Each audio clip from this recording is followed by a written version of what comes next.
आज हम लोगों का टॉपिक है disease of the external nose and nasal cavity. तो इससे पहले सबसे पहले हम लोग देखेंगे पहला डिजीज सेलुलाइटिस। सेलुलाइटिस क्या है? सेलुलाइटिस मेनली होता है disease of external nose. Disease of external nose, external nose का जो ये पार्ट है, इस पार्ट में जब ऐसे रेड कलर का स्वेलन देखा जाता है या फिर ऐसे रेडनेस देखा जाते हैं एंड कभी कभी इचिंग भी होते हैं, तो इसको हम लोग मेनली बोलते हैं सेलुलाइटिस। ऐसे रेड कलर का डिस्कलरेशन देखा जाते हैं एंड स्वेलन भी देखा जाते हैं, कभी कभी टिंडरनेस भी होता है, पेन भी होता है, पेन होता है, टिंडरनेस होता है एंड ऐसे रेड डिस्कलरेशन देखा जाता है, स्वोलन होता है। तो इसको हम लोग क्या बोलते हैं? इसको हम लोग बोलते हैं सेलुलाइटिस। कॉजेटिव ऑर्गेनिज्म इसके क्या होता है? कॉजेटिव ऑर्गेनिज्म इसका होता है स्ट्रेप्टोकोक्काई एंड स्टेफाइलोकोक्काई।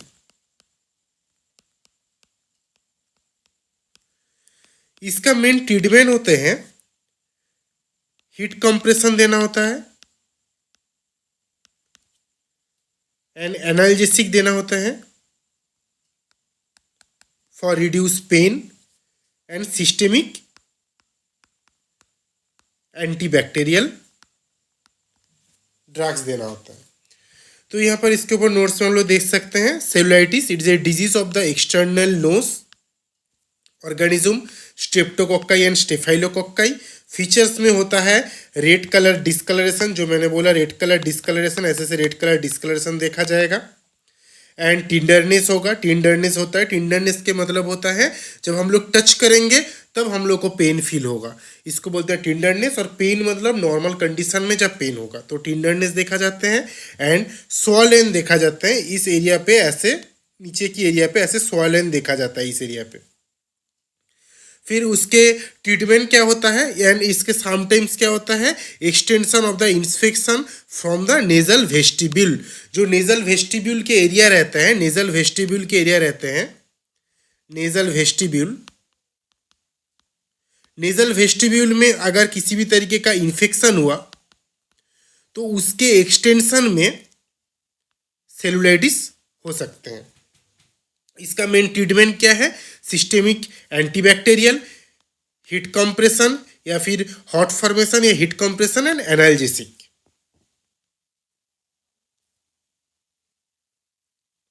फिर हम लोग पढ़ेंगे फ्यूरंकिल। फ्यूरंकिल क्या होता है?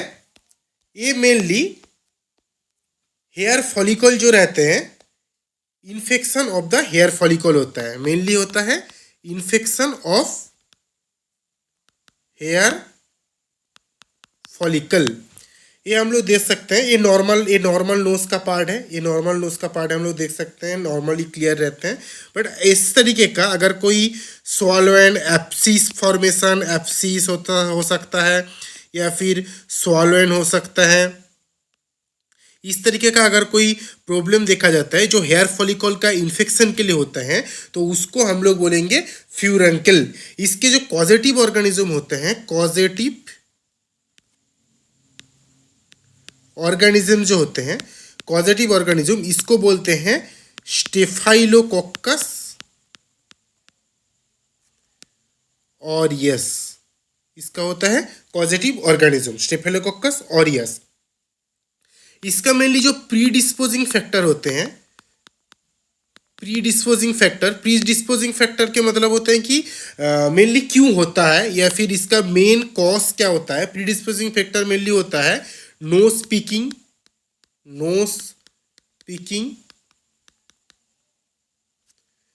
And plucking the nasal vibrissae, plugging nasal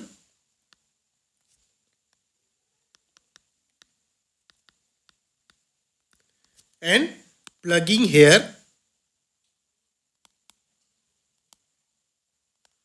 के लिए भी होता है। तो नोज पिकिंग के लिए भी हो सकता है, हेयर प्लगिंग के लिए, हेयर प्लगिंग ये जो इंटरनल जो हेयर रहते हैं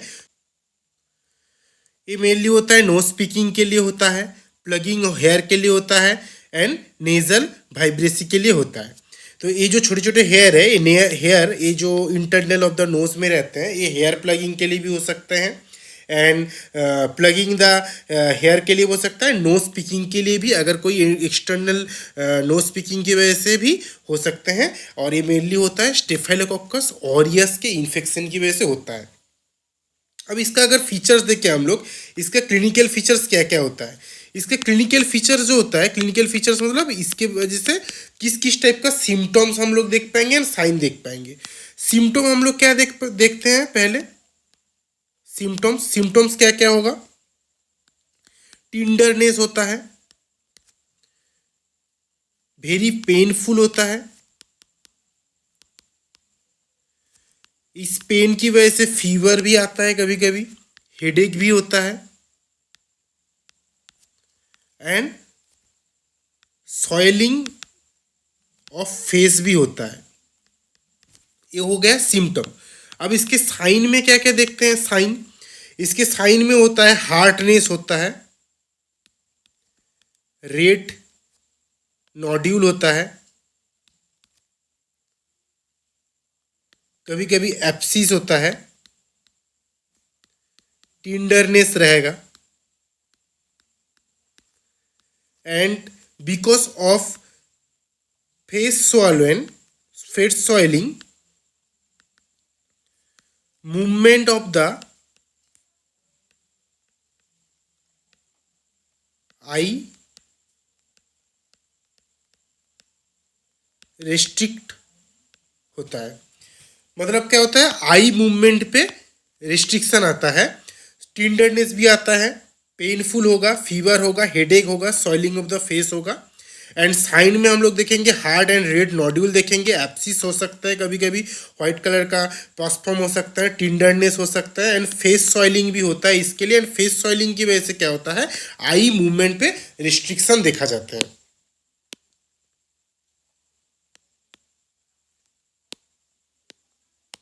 तो ये हम लोग देखा इसका साइन एंड सिम्टम।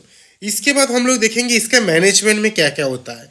इसका मैनेजमेंट हम लोग देखेंगे, इसका मैनेजमेंट देखेंगे, मैनेजमेंट में क्या क्या होता है। तो इसके मैनेजमेंट में मेनली जो होगा, इसमें भी वार्म कंप्रेशन होगा,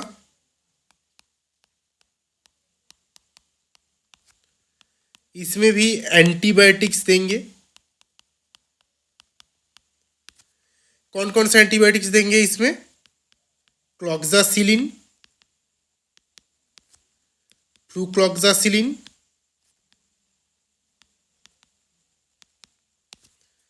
दे सकते हैं। इसके बाद हम लोग एनाल्जेसिक देंगे। एनाल्जेसिक क्यों देंगे, रिड्यूस पेन। इसके बाद हम लोग म्यूपिरोसिन करके एक ऑइंटमेंट देंगे।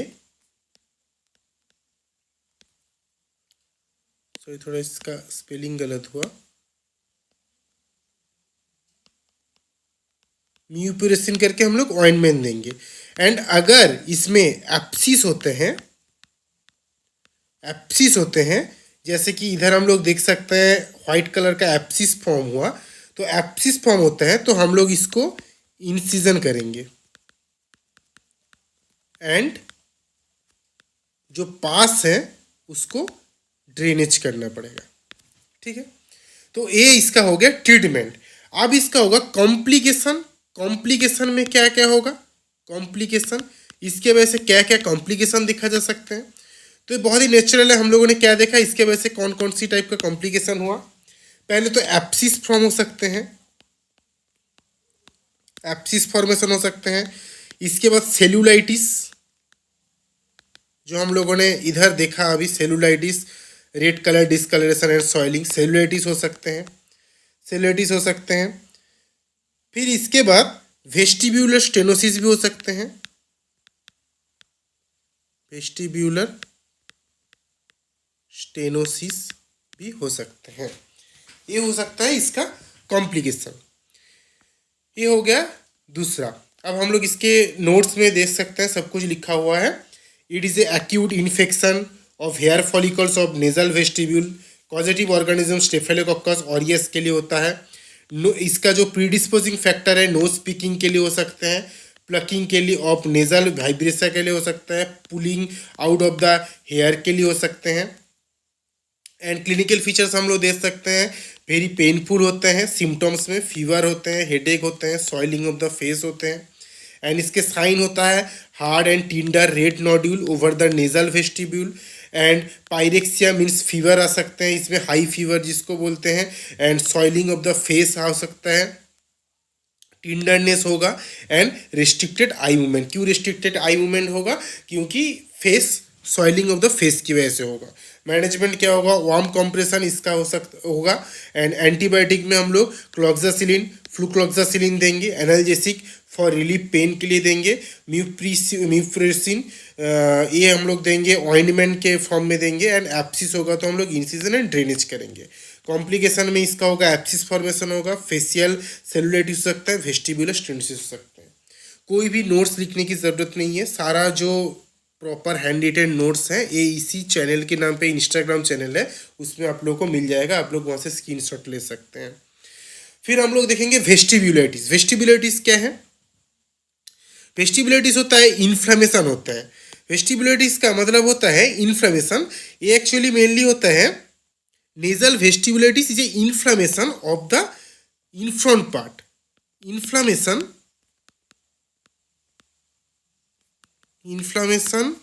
of the infront part of nasal cavity. ठीक है। उसके बाद इसका कॉजेटिव ऑर्गेनिज्म क्या होगा? कॉजेटिव ऑर्गेनिज्म इसका होता है स्टेफाइलोकोकस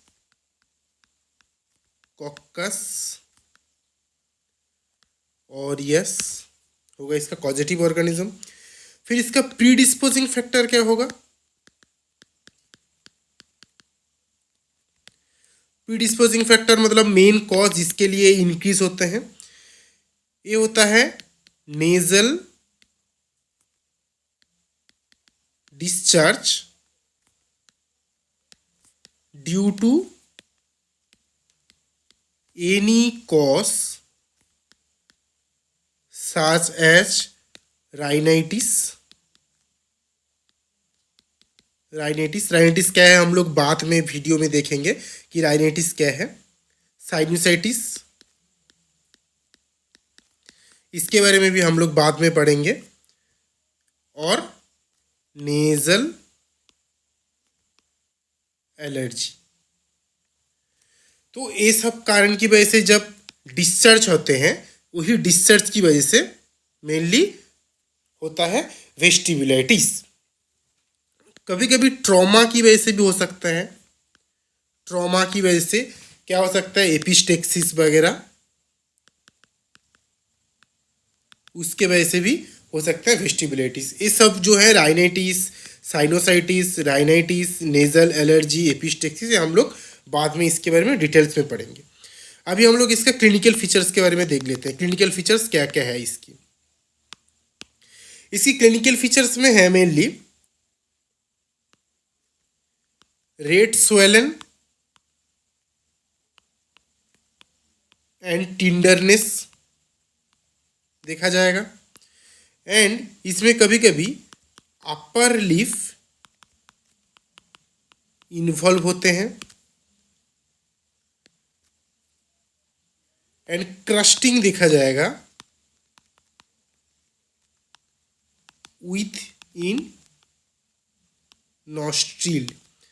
ये है क्रस्टिंग, ये जो इधर दिखा जा रहा है ये है क्रस्टिंग। क्रस्टिंग जो नॉस्ट्रिल के अंदर देखा जा रहा है ये है क्रस्टिंग। इसको हम लोग क्या बोलेंगे? क्रस्टिंग। क्रस्टिंग देखा जाता है। एंड क्रस्टिंग की वजह से सम टाइम ब्लीडिंग भी होते हैं व्हेन क्रस्ट आर रिमूव। ठीक है, इसके बाद हम लोग देखेंगे इसका ट्रीटमेंट। इसका ट्रीटमेंट क्या होगा? इसका ट्रीटमेंट में भी हम लोग पहले देंगे एंटीबायोटिक्स देंगे। एंटीबायोटिक से क्या देंगे? क्लॉक्सासिलिन, फ्लूक्लॉक्सासिलिन,